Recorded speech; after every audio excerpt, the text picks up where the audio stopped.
Okay, let's start with a feeling most of us know, that that low hum of worry when you're not feeling quite right, Yeah. or maybe the sheer confusion that hits when you try to make sense of health information online. It's a chaotic landscape, isn't it? It really is. That overwhelmed feeling is incredibly common.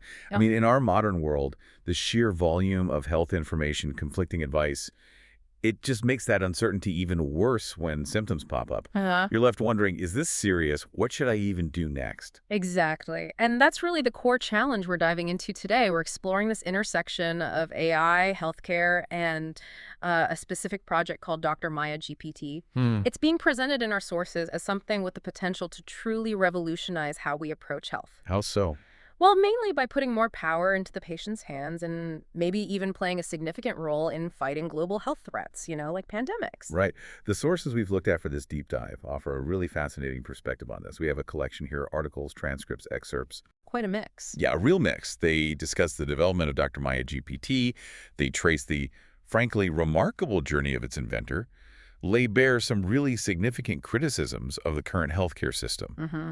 and explore the broader implications of bringing advanced AI into medicine. It's a lot to unpack. It is, and our mission for this deep dive is to pull all of that apart. We want to understand the deep, driving motivations behind Dr. Maya GPT, how it's actually designed to tackle these challenges in healthcare. These perceived challenges based on the sources. Right, perceived challenges, and what its existence suggests about the evolving roles of, well, technology, doctors, and us, the patients. Yeah. It's a conversation that gets straight to the point, especially when one of our source titles is as stark as, "Yes, doctors, AI will replace you." Oof. We definitely need to explore where that idea comes from within this material. That is certainly a bold statement, Mhm. provocative for Mhm. sure. Let's definitely unpack the context in which the sources present that claim, Mhm. especially as it relates to Dr. Maya GPT and the whole vision behind it. Okay, let's do that. Let's unpack this. So, at the very center of the Dr. Maya GPT story, according to these sources, is a medical professional named Dr. Karyali Srivatsa.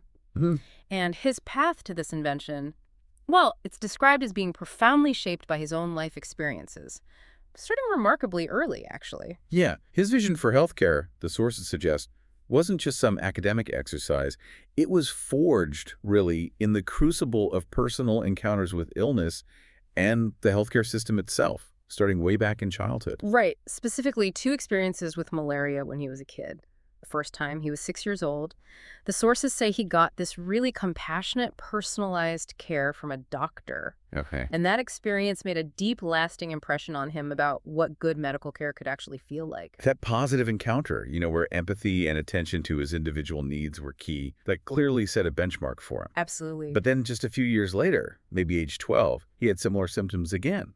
And the second encounter with the healthcare system was, well, dramatically different. Totally different. This time, the sources recount, the doctor seemed to rely almost entirely on tests, specifically blood and stool tests. Right. Reportedly without doing a thorough clinical exam or, and this is crucial, truly listening to the patient's own account of his symptoms, his history. And this, according to the sources, led directly to a diagnostic error. Sure. A big one. Yeah, he was misdiagnosed, treated for typhoid, given medicine described as tasting terrible. Oh. And instead of getting better, his condition just got worse, significantly worse. Wow. Okay, so what happened then? This is where it gets really interesting and quite telling about his later motivations. He was feeling increasingly scared as he got sicker.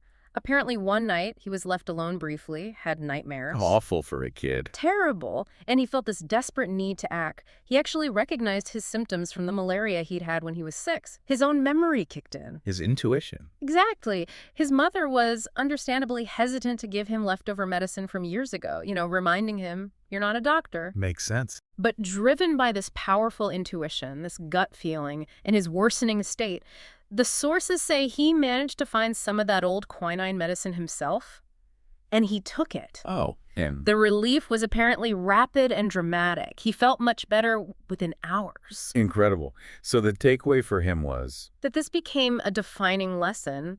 It wasn't the tests that provided the correct path. It was his own recognition of his symptoms based on his lived experience. He realized that medical errors often happen when doctors fail to truly listen to the patient's story, how they lived through the illness, how they experienced it, what they remembered. The patient's narrative. Yeah. It held a vital key that the tests alone couldn't unlock. Exactly. That pivotal realization, the sources suggest, was the spark. That ignited his mission. Okay. He became determined to find a way to, systemize healthcare to ensure that patients wouldn't be unheard, that their crucial story wouldn't just be dismissed, and that misdiagnosis based on incomplete information could be prevented. He saw a fundamental gap then, rooted in actually hearing the patient's lived experience. Precisely. And the urgency of that mission, the sources say, was magnified, really amplified by a truly traumatic event that happened later in 1989. Okay, what was that? He encountered a 14-year-old boy in A&E, that's the emergency room, who tragically died from sepsis, caused by Staphylococcus aureus. Staph infection. Yeah, and at the time, staph was often described as a normal commensal, something that commonly lives harmlessly on the skin or in the nose. Right, usually harmless, but this time. This time it was deadly, and the sources highlight that this particular infection was resistant to the antibiotics they were using. MRSA perhaps, or something similar. Resistant bacteria. Exactly. The progression of the illness was horrifyingly rapid. The sources describe the boy going black from his feet upwards before dying. Oh, terrible. The shock and devastation felt by the inventor, and obviously the boy's parents, were immense. I can only imagine that must have been a major turning point. Huge. It wasn't just witnessing a personal tragedy. He recognized it as the stark emergence of a terrifying threat, antibiotic-resistant bacteria, what we now commonly call superbugs. Yeah. He describes this moment in the sources as the beginning of a significant crisis for humanity. He uses really strong language. A baleful threat, even a holocaust. A holocaust. Wow. Yeah. Quick and deadly, for which, he emphasizes, there is currently no medicine or vaccine to stop it. That's a chilling perspective, and it clearly fueled his work. Deeply. The sources recount how deeply this experience affected him. It made him cautious, even hesitant afterwards, to touch patients with seemingly mild infections, like eczema. Because he now understood they could be carriers of these dangerously resistant organisms. Exactly. It underscored the invisible, rapid spread of these threats. And then his decades of work within the UK's National Health Service, the NHS, just further solidified his perspective and fueled his drive. Okay, so what did he observe within the NHS over those years? The sources must detail that. They do.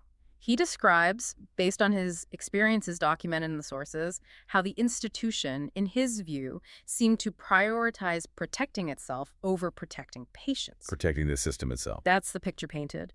He speaks of witnessing unethical shortcuts, poor practices, systemic failures that he alleges actually cost lives. Wow. Strong claims. Very strong, suggesting a system sometimes more focused on maintaining its structure and budgets than solely on patient well-being. And did he try to address these issues? He did. When he felt compelled to raise concerns, acting as a whistleblower, the consequences he reportedly faced were severe. No way. According to the sources, isolation, being actively silenced, financial destruction, Financial destruction. being removed from the performers list, which effectively stopped him from earning a living as a doctor. That's brutal. Yeah. Plus the instigation of complaints against him, facing racial discrimination and abuse. It sounds like a really harrowing period. It does. A brutal crucible, as you said. But the sources suggest it strengthened his resolve. Absolutely. It cemented his conviction that the medical system, as he experienced it, wasn't always primarily geared towards healing. He saw decisions driven by budgets, politics, power, not always purely patient needs. The sources note he was eventually reinstated after 9 months, but they highlight that his fight for justice against these perceived injustices was, and maybe still is, ongoing. So this wasn't just a one-off battle. Not at all. And he also recounts a particularly critical experience later, in 2018. He was working as a locum, a temporary doctor in NHS 111, observing their nurse triage system. The phone advice line? What was his take on that? His description in the sources is remarkably strong. He called it frightening and resembling quackery. Oh, quackery, that's intense. Yeah. He observed this large call center environment where nurses, doctors, chemists, and even, he notes, teenagers were giving health advice based largely on algorithms and scripts. Following a flowchart, basically. Right, which he felt often lacked genuine empathy or compassion. He was very critical. Did he pinpoint specific issues with that approach? He did. He specifically criticized what's called the safety netting approach within that system. Safety netting, what's that? The sources explain it seemed to involve focusing heavily on documenting information for audits, basically, ticking boxes to prove protocols were followed rather than prioritizing deep clinical judgment based on the patient's unique situation. Process over person. That seems to be his critique. He also notes concerns mentioned in the source material about some doctors working there who were from India and allegedly lacked prior NHS hospital experience. Now, this is presented as an observation from the source, not an endorsement, but he framed it within his broader perception, stated in the sources, of an NHS plot to cut costs by using less qualified personnel. Okay. That connects directly to another criticism mentioned, right? His strong views on nurse prescribing. Exactly. Long-held criticism. The sources mention this was a concern echoed by a British Medical Association doctor way back in 2005 and referenced again in 2015. So what's his core argument against it? As presented in the sources, his argument is that nurse prescribing using a specific list, a nurse prescriber's formulary, inherently limits the diagnostic conclusions you can reach. Because they can only prescribe from that limited list. That seems to be the point. He views it as an irresponsible and dangerous exercise that can lead to incompetence and patient harm. And again, he links this to cost cutting. Yeah. He frames it within that larger context of what he perceives as the NHS's drive to cut costs by using less qualified staff, which, he argues, can lead to wrong diagnoses and worsen issues like antibiotic resistance through inappropriate prescriptions. It's a consistent theme in his critique, then. Standardized processes potentially overriding clinical judgment and patient needs. Absolutely. And his criticisms of standardized approaches go back even further. The sources mention a letter he wrote way back in 1996 challenging the use of pre-printed assessment sheets by junior doctors. Pre-printed sheets, like checklists. Essentially, yes. He argued, according to the sources, that these sheets were actually detrimental because they prevented doctors from truly listening to the patient's unique story. By just prompting doctors to tick boxes, he believed these forms could lead to wrong diagnoses, reducing complex human illness to a checklist instead of a narrative that needs hearing.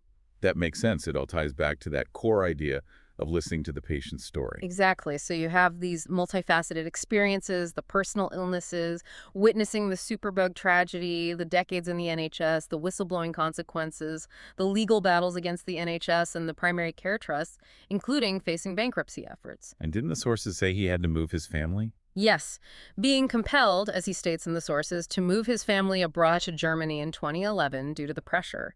It all highlights this profound, costly fight against what he saw as injustice, discrimination, and systemic flaws. It's an incredible amount of pressure and adversity. But what comes through so strongly in the sources is his resilience. They emphasize his unwavering determination to stand up for what he saw as right, despite the immense personal suffering, the financial ruin, even threats he reportedly faced. He's quoted in the sources seeing himself as living testimony that breakdowns do create breakthroughs, suggesting these challenges forged his resolve and clarified his purpose. That's quite a statement. So even after moving abroad, he continued the fight? Apparently so. The sources detail how he continued sending documents to the GMC, the General Medical Council in the UK, supporting his claims against the nurse-led clinics he'd criticized. It paints a picture of just relentless dedication born from deep conviction. It's fascinating how these intense, challenging experiences seem to have directly fueled his innovative drive. The sources even draw comparisons between his work and mission and two pretty significant historical figures. They do. Charaka and APJ Abdul Kalam, which is quite a comparison to make. Absolutely. The sources highlight parallels, particularly in their dedication to knowledge and public service. Let's take Charaka first, often called the father of Ayurveda. His focus was on balance, body, mind, spirit, emphasizing preventive care, lifestyle, a holistic approach.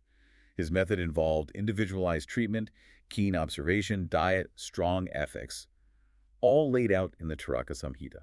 Okay, so how does Dr. Srivatsa compare in this view? He's positioned as a modern counterpart. His core focus is on ethical healthcare and protecting people, but in today's landscape, with modern threats like superbugs. His invention, Dr. Maya GPT, is presented as the modern solution. AI combined with this unique color-coded self-diagnosis system, plus built-in pandemic readiness. And his methodology. Described in the sources as a synthesis.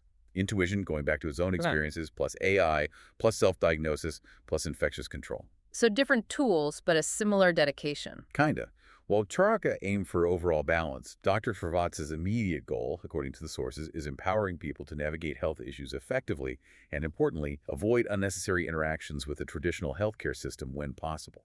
The sources even mention that ChatGPT, when consulted about integrating technology and innovations today, apparently drew a comparison between Dr. Srivatsa's approach and Charaka's. Really? ChatGPT said that. That's interesting context provided in the source material. Yeah, presented as a high honor, suggesting a similar foundational contribution, but adapted for the digital age.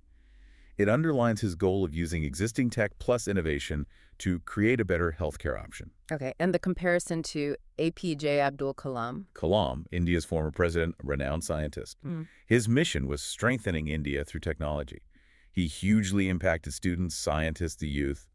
His vision blended science and spirituality. Right, the missile man. Exactly. The contrast drawn is their specific focus. Kalam primarily on national defense, space technology. Dr. Srivatsa's focus on global health defense using AI and digital tools. Different domains, similar drive. That's the idea. Kalam inspired students and scientists.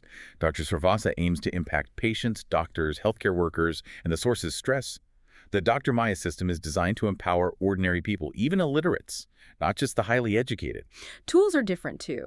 Kalam had missiles, satellites. Dr. Srivatsa has color codes, AI, intuition, aiming to solve pain and injustice within healthcare. But the fundamental similarity highlighted is that shared, deep dedication to public service, using knowledge, technology, experience for the betterment of humanity, one looking outward to space, the other inward to health and society.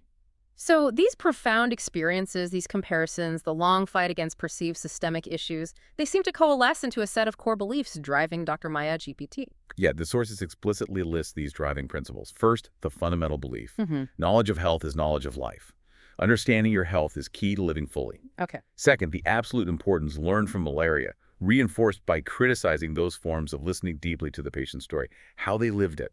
Third, the urgent conviction stemming from that MRSA tragedy, that fighting superbugs isn't just a medical challenge, it's akin to a Holocaust, a global catastrophe unfolding. Lord again. Stark. It is.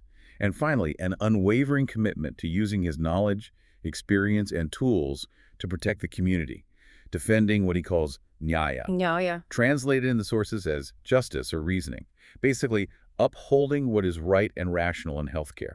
These principles are the bedrock of his creation. Okay, so with that incredibly deep and personal background driving the inventor, let's turn to the specific problems within the current healthcare system that Dr. Maya GPT is designed to address. What are the big flaws the sources detail? The sources lay out several major criticisms, seen through his eyes. One prominent issue is what he sees as an over-reliance on tests and scans in modern medicine. You mentioned that earlier with his malaria story. Exactly. He argues that healing often gets reduced to procedures and prescriptions, leaning heavily on tests and scans. But tests are important, aren't they? Of course. But he contends in the sources that they're often not used effectively for the initial diagnosis, which should be rooted in the patient's story. Instead, he suggests they're sometimes used later to prove doctors are right about an initial assumption. And even, quite strikingly, he suggests they can be used to inflict fear on patients, maybe by revealing alarming but potentially non-specific findings. He contrasts this sharply with diagnosis derived from truly listening. Which connects to the next point, I imagine. The lack of listening and empathy. Directly, a perceived systemic failure to fully hear patients' stories and offer genuinely empathetic care. The sources suggest that the increasing reliance on protocols, guidelines, standardized processes, Things meant to ensure quality, maybe. intended for consistency, yes. But he argues they can paradoxically lead to a lack of compassion and personalized care, reducing complex individual experiences to data points or checkboxes, echoing his criticism of those pre-printed sheets from '96. And on a larger scale, the system itself. His view, as presented in the sources, is that the medical system is fundamentally designed to sustain itself, its own survival and structure often taking precedence. Over the patient. That's the argument. Decisions, he claims in the sources, are frequently driven by budgets, institutional politics, power dynamics, not always purely centered on the patient's best interests. He uses strong language about hospitals, too, right? Very strong. Describing them not just as places of healing, but potentially as battlegrounds where families can tragically lose their health, dignity, and savings. It suggests a system whose operational logic can sometimes conflict with the well-being of those it's meant to serve. He also mentioned inconsistencies between doctors. Yeah, an observation he makes. Like, one doctor might immediately order a battery of tests, another might prescribe medicine almost instantly based on limited info. And the impact of that inconsistency. Big problems, the sources argue, including misuse of antibiotics and leading to really variable patient outcomes depending on which doctor you happen to see that day. Which ties into his concerns about unqualified personnel being used more. Right. Elaborating on his critique of nurse prescribing, the sources present his view that this, along with using lesser qualified ones, is mainly a strategy to cut costs. Okay. He argues forcefully that this can lead to wrong diagnoses and what he calls abusive prescriptions, inappropriate or unnecessary prescribing, which directly worsens the critical situation with antibiotic resistance by promoting incorrect use of these vital drugs. There's also that really provocative point about fear being used as a tool, the Machiavellian doctor concept. Yes, the sources discuss this, suggesting that healthcare providers might, consciously or unconsciously, leverage patients' fear. Fear of what? Fear of illness itself, fear of not complying with advice, fear of a surgery, fear of the unknown.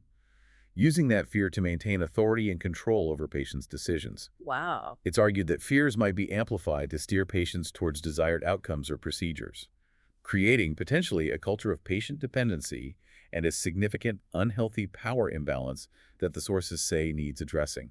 Okay. And all these systemic issues, they lead to inefficiencies too, like Sure. wasted appointments. Exactly. People visit doctors for issues they might manage themselves.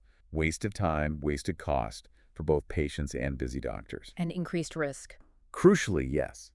These unnecessary visits increase the risk of spreading infections within hospitals and clinics, bringing sick people close together. The sources mention stats suggesting a large percentage of people already self-treat or do nothing for minor issues instead of seeing a doctor, implying the current system isn't always seen as the best first step for many.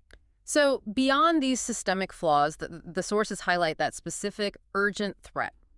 The silent pandemic of superbugs. This is described with extremely strong language, a baleful threat, a holocaust, quick and deadly.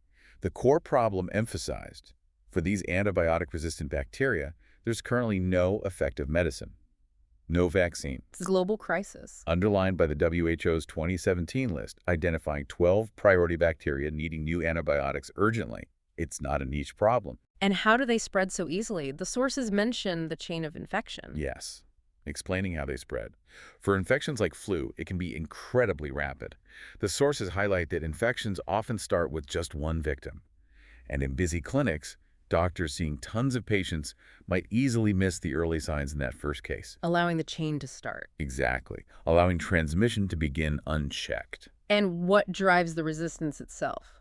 Primarily, the sources make clear, it's the widespread overuse and misuse of antimicrobial drugs. Like antibiotics for colds. Exactly. Examples given include prescribing antibiotics for viral infections like colds, sore throats, chest infections, using antibiotic cream for eczema when it's not needed, patients self-medicating with leftover pills. How does that cause resistance? The sources explain that when antibiotics are used wrongly, they kill off the good beneficial bacteria in our bodies along with the bad ones. Okay. This clears the way for any resistant bacteria that happen to be present or that emerge to thrive and multiply without competition. It accelerates the whole problem. And hospitals themselves are a problem area. A major issue. Hospital-acquired infections. The sources cite the KPC outbreak at the NIH back in 2011 as a stark example. What happened there? This superbug spread among patients despite antibiotics, special isolation units, even robotic disinfection. It shows just how hard these resistant infections are to contain, even in highly controlled environments. That's scary. Finally, the sources criticize pandemic preparedness. Yeah, arguing that major outbreaks shouldn't be seen as unpredictable black swan events, totally improbable things. But more like? Maybe gray swan events, foreseeable threats that are highly impactful. We should expect them, basically. And the criticism is that we're not ready. Criticism is directed at organizations like the WHO, described in the sources as often being under-resourced, slow to respond effectively to past outbreaks like Ebola, H1N1, SARS, lacking clear mechanisms to scale up quickly. Any examples of missed opportunities? The failed proposal for a U.S. Medical Expeditionary Corps is mentioned, a potential global rapid response capability that didn't happen. And what about the healthcare workers on the front lines? Significantly, the sources discuss the fear they experience during outbreaks. highlighting what's described as a lack of sufficient support or compensation for their sacrifices. Incidents are mentioned where their own families even reportedly disassociated from them due to fear of infection spread, painting a picture of a system and society not fully prepared or supportive. Okay. So the picture painted in the sources is pretty grim. A healthcare system grappling with deep flaws from patient interaction, systemic priorities, to the huge threat of superbugs and gaps in pandemic readiness. Exactly. These are the multifaceted challenges that Dr. Maya GPT is presented as seeking to solve. Which brings us directly to Dr. Maya GPT itself, the proposed solution. What exactly is it and how is it supposed to work? At its core, it's described as a multilingual AI-powered health assistant, accessible via an app. Okay, an AI health app. How does it interact with users? Through a pretty unique symptom input and advisory system. The user starts by inputting their symptoms, initially focusing on 3 key ones. Specificity matters. Yeah, emphasis on specific details, like is your cough dry or with phlegm? And you can input using voice, images, or just simple words, designed to be accessible. And the output? What does the user get back? This is what the sources highlight as the key innovation. The color-coded advisory system, designed to be instantly understandable and actionable. Color-coded, how does that work? You get a green code if symptoms are assessed as mild, advising maybe consult a pharmacist or nurse. Okay, green is mild. Yellow means the situation is unclear, suggesting you watch symptoms closely, act based on progression, careful self-monitoring needed. Yellow is watch and wait, basically. Right. Red is the clear alert for an emergency. Seek immediate medical help. No ambiguity there. Red means go now. Got it. And then there's blue. This is particularly linked to the pandemic readiness aspect. It signifies an infection is suspected, recommending immediate isolation to prevent spread. Blue means isolate. Interesting. So it's more than just go to the doctor or not. Yes. The sources emphasize it's intended to go beyond simple medical triage. It's designed with the capability to interpret cues beyond just physical symptoms. Like what? Reportedly, it analyzes things like emotional tone and voice input, patterns in word usage, clusters of seemingly unrelated symptoms, to help identify underlying issues like potential abuse or fear. Abuse or fear? How can an AI detect that? That's the claim. That capability is presented as creating a safe, confidential, non-judgmental space. Particularly valuable, the sources suggest, for vulnerable adults and children who might feel unsafe speaking openly in a traditional setting. So it picks up on subtle cues. The AI's ability to detect signs of trauma, fear, controlling influences, even if not explicitly stated, is highlighted as a crucial feature. How does this system differ from, say, other online symptom checkers? The inventor contrasts it, right? He does, quite directly. According to the sources, he contrasts this color-coded system with traditional question-answer algorithms. Why? What's wrong with those, in his view? He argues they can be fundamentally flawed because they rely on the user asking the right questions or providing perfectly accurate answers, which can easily lead to errors based on incorrect input or just user confusion. So his system avoids that. His system, based on these predefined, color-coded combinations of symptom patterns derived from his extensive clinical experience, aims to eliminate that guesswork. How? By presenting clear choices and categories based on how illnesses actually manifest in real life, it's designed to reduce the cognitive load on the user, ensures they focus on recognizing relevant information. Like signposts. Exactly the analogy used in the sources, guiding users like motorway signposts, directing them clearly towards the appropriate next step without needing complex medical knowledge. Okay, so what are the big picture benefits? What's the overall vision presented for Dr. Maya GPT? The primary goal, really the overarching goal articulated, is patient empowerment. Empowering patients how? Giving individuals the knowledge and the tool to make informed decisions about their health, to significantly reduce reliance on guesswork, decrease that perceived culture of dependency on doctors for every little thing, and build self-confidence in understanding your own health signals. And it's meant to reduce anxiety, too. Explicitly, by offering clear guidance, quickly green, yellow, red, or blue, the system aims to intercept that anxious what-if spiral before it takes hold. Guiding towards action instead of worry. Exactly. Guiding the user towards a calm, actionable, solution-oriented mindset. The sources mention some theoretical stuff, too, zeta 9 particles. Yeah, the sources do delve into some theoretical ground there, mentioning a link to concepts involving zeta 9 particles and the preconscious mind. What's the idea there? The suggestion is that Dr. Maya helps users tap into their intuition, act on subtle signals before fear fully crystallizes and paralyzes them. It's presented as a theoretical angle, drawing parallels between this AI-guided intuition and maybe ancient philosophy or even modern neuroscience. But it's definitely an intriguing layer mentioned. Okay. More practically, though, a major benefit highlighted is reducing unnecessary healthcare use. Yes, potentially significantly. By helping people correctly identify mild issues they can manage themselves, or directing them to a pharmacist or nurse instead of a doctor or hospital. It frees up the system. That's the argument. It can reduce the need for unnecessary clinical appointments, costly hospital visits, superfluous tests. Is there an estimate of how much? The sources cite a powerful estimate attributed to the inventor, that doctors' visits could potentially come down by as much as 80% if the app were used widely and appropriately. 80%, that's huge. It's a very big number. And that reduction in unnecessary physical visits has another critical benefit: preventing infection spread. Ah, because fewer sick people are gathering in clinics. Exactly. By helping individuals identify potential infections early, that blue code, and advising isolation, it aims to interrupt transmission chains in the community. And it reduces cross-infection risk in hospitals just by having fewer people physically there. So the whole approach is framed as being aligned with patient safety and public health. Deeply aligned, according to the sources, focusing on educating users to recognize symptoms and seek the right level of care. Now, what about doctors? That title, AI will replace you. Does this system aim to replace them? The sources seem to suggest it could be a boon for doctors. It's an interesting tension, isn't it? While the title is provocative, the sources also portray Dr. Maya GPT as potentially being a significant benefit for doctors. How? The argument is it would make their lives easier, helping manage patient flow better, filtering out minor issues, letting them focus on more complex cases. Reducing their workload, potentially. Right, potentially reducing clinic operating costs, too. Eh. And it offers integrated tools designed to aid doctors, like forwarding referrals or sick notes easily, enabling internet searches during consultations, facilitating video or phone appointments within the system. So assisting doctors, not just bypassing them. What about accessibility? The sources note its intentional design for accessibility, specifically aiming to help illiterates and vulnerable adults who might lack other easy or safe ways to get health guidance, providing 24/7 support. And there's something about a doll. Yeah, an intriguing mention in the sources of an intention to create a physical Dr. Maya doll, suggesting a future expansion beyond just the digital app, though the details on the doll's function are really elaborated upon. Okay.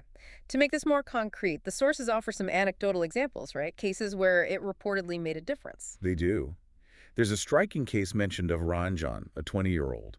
He had symptoms like fatigue, weakness, seemingly innocuous stuff. Things easily dismissed. Reportedly, clinic staff took them casually, but when he used Dr. Maya GPT, the system alerted him. Emergency situation. Directed him to a specialist. And the outcome? Led to a rapid diagnosis of staph infection, causing septicemia and shock. The sources argue the app's timely guidance likely saved him from a potentially fatal outcome, all within about 6 hours. Wow. Highlighting its ability to spot serious issues, even with vague symptoms. Exactly. Then there's Aman, a 22-year-old software engineer. He saw blood in his stool. Panicked. Understandable. Rushed to the hospital. Underwent expensive tests, blood work, colonoscopy, only to find out the cause was a simple, non-serious tear from constipation. So a lot of stress and expense for something minor. Right. And Aman reportedly concluded afterward that if he'd used the Dr. Maya app first, it likely could have guided him appropriately and helped him avoid all that unnecessary spending and anxiety. Makes sense. Any other examples? There's a brief but insightful anecdote about seeing a rash on a schoolgirl's face. The thought prompted was how easily a seemingly simple infection could spread rapidly if she wasn't identified, isolated, and interacted with other kids. Highlighting the public health angle again, missed early diagnoses leading to spread. Precisely. And how a tool like Dr. Maya could potentially play a role in preventing that by facilitating earlier identification and the right action, like isolation. So these anecdotes illustrate the intended impact individual outcomes, but also broader public health through earlier identification and isolation. Exactly. So given all this, its capabilities, the vision, the anecdotes, how does Dr. Maya GPT fit into the bigger picture? The whole discussion about AI in healthcare, the future of doctors. Yeah, this brings us right back to that provocative statement. Yes, doctors, AI will replace you. How do the sources tackle that? Well, drawing insights from that source, titled You're Not in Control AI, already runs the world, we get a sense of how AI operates in decision-making. It's described as this structured, data-driven process, Data-driven how? gathering vast amounts of data, complex pattern recognition, building predictive models from those patterns, and then selecting actions based on calculated probabilities. Like the X-ray example. Exactly. Yeah. AI scanning millions of X-rays, identifying subtle markers of disease a human might miss, assigning confidence scores to diagnoses, assisting clinical decisions with incredible scale and speed. So with that power, could AI replace doctors? These capabilities naturally lead to that question. The sources present AI as incredibly adept at specific data-intensive tasks, essentially predicting outcomes based on patterns in the data it's trained on. But is prediction the same as understanding? That's the crucial nuance added by the AI documentary source mentioned. It suggests current AI, while powerful, doesn't truly think or understand like humans do.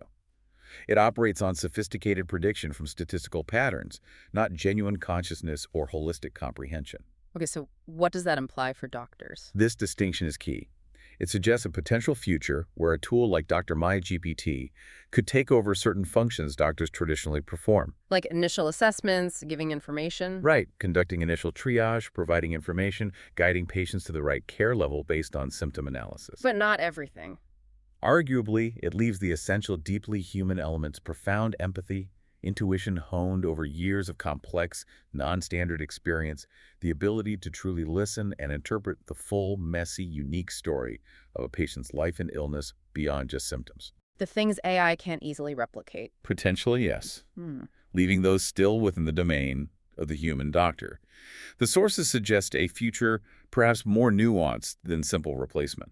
So maybe more like a partnership. AI handles data, doctors handle complexity and the human touch. That seems to be the underlying vision presented. AI handling data processing, initial filtering, guidance, freeing up human doctors for the most complex cases, critical judgment needing holistic understanding, and providing that compassionate connection AI currently can't. Okay. But implementing something like this, it must face resistance, right? Oh, absolutely. Okay. The sources are quite clear on that.